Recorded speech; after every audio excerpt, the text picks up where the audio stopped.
سب سے پہلے انسان حضرت آدم علیہ السلام کے جب اولاد پیدا ہوئی تو اللہ رب العزت نے انسانیت کا آغاز یوں کیا کہ آدم علیہ السلام اور حضرت حوا سے جو بچے پیدا ہوتے تھے وہ جوڑا جوڑا پیدا ہوتے تھے، یعنی دو بچے ایک وقت میں پیدا ہوتے تھے اور دوسرے دو بچے دوسرے وقت میں پیدا ہوتے تھے۔ ان میں ایک لڑکا ہوتا اور ایک لڑکی ہوتی تھی۔ تو ہوتا یہ تھا کہ جو پہلے وقت کے لڑکا اور لڑکی تھے اور جو دوسرے وقت کے لڑکا اور لڑکی تھے، تو پہلے لڑکے کا دوسرے وقت کی لڑکی کے ساتھ اور پہلی لڑکی کا دوسرے وقت کے لڑکے کے ساتھ نکاح کر دیا جاتا تھا۔ یعنی جو ساتھ پیدا ہوتے تھے وہ بہن بھائی سمجھے جاتے تھے، اور جو بعد میں پیدا ہوتے تھے ان کے ساتھ نکاح کرنا دوسروں کا جائز ہوتا تھا۔ تو یہ سلسلہ چل رہا تھا۔ حضرت آدم علیہ السلام کے دو بیٹے تھے، حابیل اور قابیل۔ ان کا واقعہ قرآن پاک نے بھی نقل کیا ہے، اور اللہ رب العزت نے نبی کریم صلی اللہ علیہ وسلم سے فرمایا کہ آپ ان کو مشرکین کو حابیل اور قابیل کا واقعہ سنائیں، اور اللہ تعالیٰ نے آپ کی طرف وہ واقعہ وحی کے ذریعے آپ کو بتایا۔ حابیل یہ حضرت آدم علیہ السلام کا بیٹا تھا اور قابیل بھی حضرت آدم علیہ السلام کا بیٹا تھا۔ حابیل کا نکاح اس لڑکی کے ساتھ ہونا تھا جو قابیل کے ساتھ پیدا ہوئی تھی، اور قابیل کا نکاح اس لڑکی کے ساتھ ہونا تھا جو حابیل کے ساتھ پیدا ہوئی تھی۔ تو قابیل کے ساتھ پیدا ہونے والی جو لڑکی تھی وہ زیادہ خوبصورت تھی، اس وجہ سے قابیل چاہتا تھا کہ حابیل کا نکاح اس کے ساتھ نہ ہو بلکہ وہ خود اس کے ساتھ نکاح کرے، لیکن یہ بات اس وقت ان کے لیے جائز نہیں تھی کہ جو اس کے ساتھ لڑکی پیدا ہوئی ہے اس کے ساتھ وہ نکاح نہیں کر سکتے تھے۔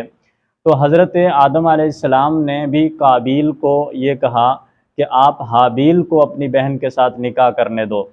جب اس نے اس بات سے انکار کر دیا تو حضرت آدم علیہ السلام نے فرمایا کہ تم دونوں اللہ کے لیے قربانی پیش کرو، اور جس کی قربانی قبول ہوگی تو ہم اس کے بعد اس کا فیصلہ کریں گے۔ یہ جو حابیل تھا یہ جانور چرانے کا کام کرتا تھا، تو اس نے ایک عمدہ جانور لا کے اللہ کے لیے قربانی پیش کی، اور جو قابیل تھا یہ کھیتی باڑی کا کام کرتا تھا، تو اس نے فصل کا جو نکما گٹھا تھا وہ لا کے اس کی قربانی پیش کی۔ تو اللہ رب العزت نے حابیل کی قربانی کو قبول فرمایا، اور اس کی قبولیت کی علامت یہ تھی کہ آسمان سے آگ اترتی تھی اور وہ جس کی قربانی کو کھا لیتی تھی تو گویا اس کی قربانی قبول ہو چکی ہے اللہ کے نزدیک۔ تو حابیل کی جو قربانی تھی اس کو آگ نے کھا لیا، تو حابیل کی قربانی اللہ کے ہاں قبول ہو گئی۔ تو حضرت آدم علیہ السلام نے جب اس سے یہ کہا قابیل سے کہ دیکھو اب حابیل کی قربانی بھی اللہ نے قبول کر لی ہے، تو وہ کہنے لگا کہ اللہ تعالیٰ نے حابیل کی قربانی اس لیے قبول کی ہے چونکہ آپ نے حابیل کے لیے دعا کی ہے اور میرے لیے آپ نے دعا نہیں کی۔ اس کے بعد اس نے پھر حابیل کو اپنے بھائی کو قتل کی دھمکی دی کہ میں تمہیں قتل کر دوں گا تاکہ تو میری بہن کے ساتھ نکاح نہ کر سکے۔ اور اس پر پھر ایک مرتبہ جب حضرت آدم علیہ السلام کا جو بیٹا حابیل تھا جانور چرانے کے لیے گیا اور بڑی دیر ہو گئی ابھی تک واپس نہیں آیا، تو حضرت آدم علیہ السلام نے قابیل کو بھیجا کہ پتہ کرو کہ حابیل ابھی تک واپس کیوں نہیں آیا۔ جب یہ شام کے وقت پتہ کرنے گیا تو یہ اس نے موقع غنیمت سمجھا، اور حابیل اس وقت جنگل میں اکیلا تھا، تو اس نے اپنے بھائی حابیل کو وہاں قتل کر دیا۔ علماء نے لکھا ہے مختلف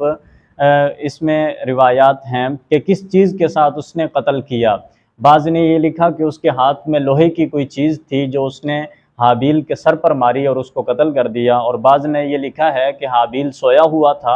اور قابیل نے پتھر کے ساتھ اس کا سر کچل دیا اور اس کو قتل کر دیا۔ تو اس طرح اس نے اپنے بھائی کا قتل کیا، اور یہ انسانیت کا پہلا قتل تھا، اور یہاں ناحق قتل ہونے کا یہاں سے آغاز ہوا۔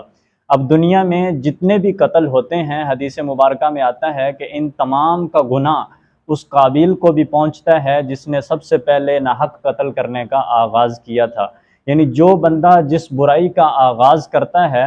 تو اس کا جتنے بھی اس کے بعد لوگ اس برائی پر عمل کرتے ہیں وہ برائی کرتے ہیں، تو اس کا گناہ بھی ان تمام لوگوں کا گناہ اس کے خاتے میں پڑتا ہے جو اس کی ابتدا کرتا ہے، جو اس کا آغاز کرتا ہے، جو اس برائی کی رسم کو جاری کرتا ہے۔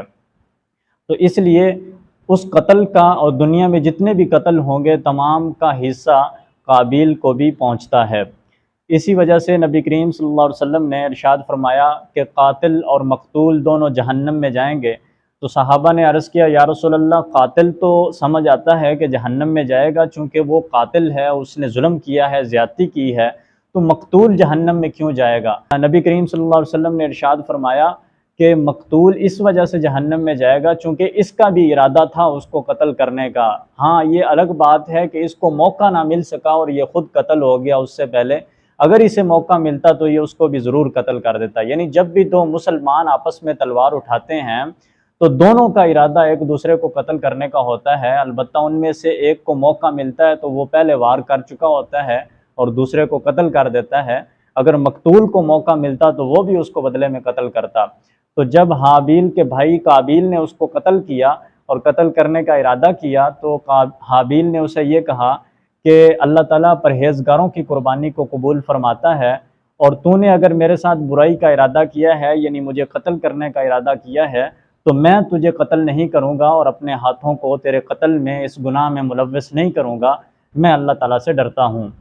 حضرت ابو جعفر رحمہ اللہ نے یہ لکھا ہے کہ یہ